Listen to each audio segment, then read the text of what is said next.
New professor academy YouTube channel पर मैं आपका एक बार फिर से स्वागत करता हूं। यूपी में होने वाले असिस्टेंट प्रोफेसर के एग्ज़ाम से जस्ट पहले इस छोटी सी वीडियो बनाने का मेरा जो मकसद था वो ये था कि बहुत सारे कैंडिडेट्स के मन में एक डाउट रहता है कि आखिर एक सीट पर कितने दावेदार हैं, कितना टफ़ कंपटीशन है और हम अपना सिलेक्शन कैसे पा सकते हैं, कितने लोगों को हमें compete करना होगा, एक सीट पर रियल दावेदार कितने। रियल शब्द पर मैंने एम्फेसाइज़ किया है, वास्तविक दावेदार कितने हैं डिस्कस करेंगे, एनालाइज करेंगे और उसके बाद वीडियो के लास्ट में मैं आपको एक खुशखबरी दूंगा, एक गुड न्यूज़ दूंगा उन लोगों के लिए जो एग्ज़ाम में अपीयर होने वाले हैं, जो अभी 16 और 17 अप्रैल में एग्ज़ाम होगा। वो ये गुड न्यूज़ आपके कॉन्फिडेंस लेवल को, आपके हौसले को, आपकी हिम्मत को और ज़्यादा बढ़ा देगी, आपकी तैयारी करने के लिए, आपको और ज़्यादा पढ़ने के लिए मोटिवेट करेगी। तो इन्हीं चीज़ों के ऊपर अब हम इस वीडियो में बात करेंगे, तो वीडियो में लास्ट तक बने रहें। एडवर्टीजमेंट 51 में नंबर ऑफ़ सीट्स हैं 1017। 1017 सीटों के लिए जो एप्लीकेशंस आए थे, जो रजिस्ट्रेशन हुआ था, रजिस्ट्रेशन 1,14,000 कैंडिडेट्स ने रजिस्ट्रेशन किया था। लेकिन जो फाइनल फ़ीस सबमिट की, जिन्होंने फाइनली अपने फॉर्म को सबमिट किया, उनका जो नंबर है वो है लगभग 90,000 कैंडिडेट्स को अगर 1017 से हम डिवाइड करें रेशियो निकालने के लिए पर्पज़ से, तो लमसम वो 90 के आसपास आता है। इसका मतलब इसका जो रेशियो आता है वो 1:90। इसका मतलब कि एक सीट पर 90 लोगों की दावेदारी है। क्योंकि अभी हमारे पास सब्जेक्ट का फर्दर डेटा हमारे पास उपलब्ध नहीं है कि किस किस सब्जेक्ट में कितने एप्लीकेशंस आए, लेकिन ये टोटल नंबर ऑफ़ एप्लीकेशंस हैं और टोटल नंबर ऑफ़ सीट्स हैं। तो इसके हिसाब से इनका अनुपात 1:90, मतलब एक सीट पर 90 दावेदार। जबकि इससे पहले एडवर्टीजमेंट की हम बात करें, जो एडवर्टीजमेंट 50 था, उस पर नंबर ऑफ़ सीट्स ज़्यादा थी, वहाँ पर सीट का नंबर 2002 था। जबकि जो टोटल एप्लीकेशंस आए थे वो एप्लीकेशंस थे 95,000। तो इनका अगर रेशियो निकालें हम, एक सीट पर कितने दावेदार थे, तो एक सीट पर यहाँ पर 1:50 का रेशियो था, मतलब एक सीट पर लगभग 50 लोगों की दावेदारी थी। बहुत सारे सब्जेक्ट्स ऐसे हैं जहाँ पे ये रेशियो 1:150 का हो सकता है, 1:150 का हो सकता है, कहीं पर ये 1:50 या 60 का भी हो सकता है। तो ये एक ऑन एन एवरेज है। जैसा कि आपको मालूम है, किसी भी एग्ज़ाम में 100% प्रेजेंस नहीं रहती। बहुत सारे कैंडिडेट्स ऐसे होते हैं जो जब कोई वैकेंसी आई होती है तो फॉर्म डाल देते हैं, सोचते हैं देखा जाएगा, तैयारी कर लेंगे, लेकिन वो बहुत सारे कारणों से एग्ज़ाम में अपीयर नहीं हो पाते। तो मैं मानता हूँ इनका जो परसेंटेज है वो 20 से 25% के बीच में होगा। 20 से 25% ऐसे कैंडिडेट्स होंगे जो एग्ज़ाम में अपीयर नहीं होंगे। अब्सेंट वाले परसेंटेज को काटने के बाद इनका जो रेशियो बन जाएगा वो लगभग 1:70 के आसपास मैं मान सकता हूँ कि जो एग्ज़ाम में कैंडिडेट्स अपीयर होंगे। ये जो 70 कैंडिडेट्स हैं जो एक सीट पर एग्ज़ाम देने वाले हैं, इन 70 स्टूडेंट्स की हम कंपोजिशन को समझने की कोशिश करते हैं। और मैं आपको इस वीडियो के बीच में ही क्लेम किए देता हूं कि ये कोई मेरा जो स्टडी है, ये मेरा जो एनालिसिस है, ऑब्जेक्टिव स्टडी या डेटा के आधार पर नहीं है। ये मेरा पर्सनल एनालिसिस है, अपने पर्सनल एक्सपीरियंस के आधार पर, बेसिस पर मैं ये चीज़ आपको बता रहा हूँ। इसमें से 50 कैंडिडेट ऐसे होंगे जो बहुत ज़्यादा सीरियस कैंडिडेट नहीं हैं, किसी भी कारणों से हो सकता है ये कोई जॉब करते हों, किसी और काम में इन्वॉल्व हों, और बहुत फोकस्ड कैंडिडेट्स नहीं हैं, इनकी तैयारी नहीं हो सकी। ये एक हिसाब से सीजनल रीडर हैं। ये एग्ज़ाम की डेट आई, उसके बाद भी इन्होंने पढ़ना शुरू किया, ये बहुत दिनों से पढ़ाई छोड़े हुए थे। तो ये जो कैंडिडेट्स हैं 50-70 में से, ये एक हिसाब से कंपटीशन में नहीं है। ये 50 वो कैंडिडेट्स हैं जिसको हम अगर आम भाषा में कहें तो ये एग्ज़ाम में भगवान भरोसे एग्ज़ाम देने जाएंगे। शायद इनके मन में ये हो कि शायद एग्ज़ाम के बीच में कोई चमत्कार हो, अचानक से क्वेश्चन को पढ़ने के बाद इनका दिमाग इनलाइटेंड हो जाए और इन्हें उस क्वेश्चन का आंसर मालूम पड़ जाए और ये टिक मार के इनका स्कोर किसी तरीके से सिलेक्शन हो जाए। तो ये वो 50 कैंडिडेट हैं, रियल और वास्तविक कंपटीटर नहीं हैं। ये सिर्फ एग्ज़ाम में अपीयर होते हैं, अपीयर होने के लिए शायद कुछ चांसेस बन जाएं। इनकी प्रिपरेशन का लेवल सिलेक्शन वाला बिल्कुल नहीं है। ये नॉन सीरियस काटने के बाद हमारे यहाँ पे 20 कैंडिडेट बचे। इस 20 में से कैंडिडेट्स ऐसे होंगे जिनकी तैयारी का लेवल बैलेंस नहीं होगा। बैलेंस इन द सेंस कि या तो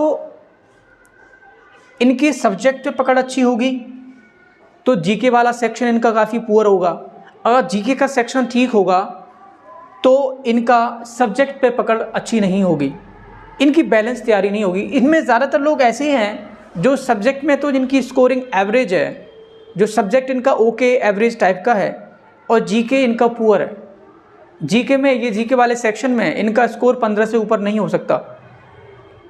इनके पास जीके के सेक्शन में 30 में से 15 क्वेश्चन करने से ज़्यादा की कैपेसिटी नहीं है। ये 5 जो कैंडिडेट्स हैं हर एक सीट पर, ये कैंडिडेट सीरियस है, इन्होंने कंटिन्यूस पढ़ाई की है और पेपर भी सॉल्व किए हैं, नोट्स भी बनाए हैं। तो ये जो रियल कंपटीशन है, रियल जो एक सीट पर दावेदारी है, मैं ये मानता हूँ कि वो सीरियस दावेदारी 1:5 की है। एक सीट पर 5 दावेदार। कुछ देर के लिए हम एज्यूम कर लेते हैं कि कोई सब्जेक्ट है उसमें 50 सीट्स हैं, 50 सीट्स हैं, और 50 सीट्स के लिए जो सीरियस दावेदार हैं, अगर इसको 5 से गुणा करें तो 2 से 50 कैंडिडेट्स ऐसे हैं जो वाकई में सीरियस हैं। अब ये चीज़ के इंटरव्यू कॉल के लिए जो रूल है वो ये है कि 3 गुना लोगों को वो बुलाते हैं, लेकिन जहाँ पे भी कट ऑफ रुकती है उस कट ऑफ पे जितने भी कैंडिडेट्स होते हैं उन सभी को वो इंटरव्यू का मौका देते हैं। तो इस लिहाज से ये 3.5 से 3.25 गुना इनका रेशियो इंटरव्यू कॉल के लिए हो जाता है। ये जो डायग्राम है इसकी हेल्प से ये समझने की कोशिश करेंगे, जैसे जैसे हम ऊपर जाते हैं वैसे वैसे नंबर ऑफ़ स्टूडेंट्स घटते चले जाते हैं। अगर हम देखें तो 50 सीटों के लिए जो इंटरव्यू कॉल होगा वो लगभग 150 से लेकर 180 लोगों के बीच में होगा, क्योंकि हमने कहा कि वो ज़्यादा हो जाता है। तो मैं मानता हूँ कि 180 लोगों को इंटरव्यू कॉल के लिए बुलाया जाएगा। ये 70 कैंडिडेट्स ऐसे होंगे जिनका स्कोर कट ऑफ, इंटरव्यू के लिए जो कट ऑफ है उस कट ऑफ से 2 या 3 क्वेश्चंस नीचे होगा। उसके बाद हमारे जो 180 कैंडिडेट बचे जिनको इंटरव्यू कॉल के लिए बुलाया गया है, जैसे हमने एज्यूम किया कि किसी एग्ज़ाम के लिए 70 कट ऑफ है, 70 क्वेश्चन कट ऑफ गई है, तो इनका जो स्कोर होगा इन 80 कैंडिडेट का, आउट ऑफ 180 में से जो 80 कैंडिडेट्स हैं उनका जो स्कोर होगा वो 70 या 70 से 72 के बीच में होगा। कट ऑफ से 2 क्वेश्चन ज़्यादा तक इनका स्कोर होगा। और ये मैं आपको बता दूं कि ये इनका सफ़र इंटरव्यू तक ही है, सिर्फ ये सिलेक्शन वाले कैंडिडेट नहीं हैं। क्योंकि अगर आप लोगों ने पिछले सालों की कट ऑफ देखी हो, जो इंटरव्यू के लिए कट ऑफ जाती है और जो फाइनल सिलेक्शन की कट ऑफ होती है, अनरिजर्व्ड कैटेगरी में तो 42 नंबर 40 नंबर का गैप रहता है दोनों के बीच में, जबकि और कैटेगरीज़ में ओबीसी में 35, 36, एससी में 32, 33। तो अगर किसी भी कैटेगरी में आप हैं और आपको अगर 30 में से 30 भी नंबर दे दिए जाएं इंटरव्यू में, तब भी आपका सिलेक्शन नहीं होगा। तो 80 के कैंडिडेट वो होंगे जिनका सफ़र, जिनकी जर्नी सिर्फ इंटरव्यू तक है, इनका सिलेक्शन किसी केस में नहीं होना। उसके बाद में 10 कैंडिडेट ऊपर के ऐसे भी होंगे जो टॉप 10 स्कोरर होंगे। रिटन एग्ज़ाम जो आपका एग्ज़ाम होगा उस एग्ज़ाम में जो टॉप स्कोरर होंगे 10, वो ऐसे कैंडिडेट होंगे अगर उनको मिनिमम नंबर भी इंटरव्यू में दिए जाएं। जैसे आपको मालूम होगा कि इंटरव्यू होता है 30 नंबर का, और इस 30 में से मिनिमम 12 नंबर दिए जा सकते हैं और मैक्सिमम 27 नंबर दिए जा सकते हैं। तो इसमें जो वेरिएशन है इन दोनों नंबरों के बीच में वो है 15 नंबर का। तो 15 नंबर का वेरिएशन इंटरव्यू में हो सकता है। तो ये 10 कैंडिडेट वो हैं जिनको अगर 12 नंबर भी दिए जाएं तब भी ये जो फाइनल लिस्ट है सिलेक्टेड लोगों की उसमें इनका नाम आ जाएगा। हाँ, इनकी रैंक थोड़ी नीचे हो सकती है।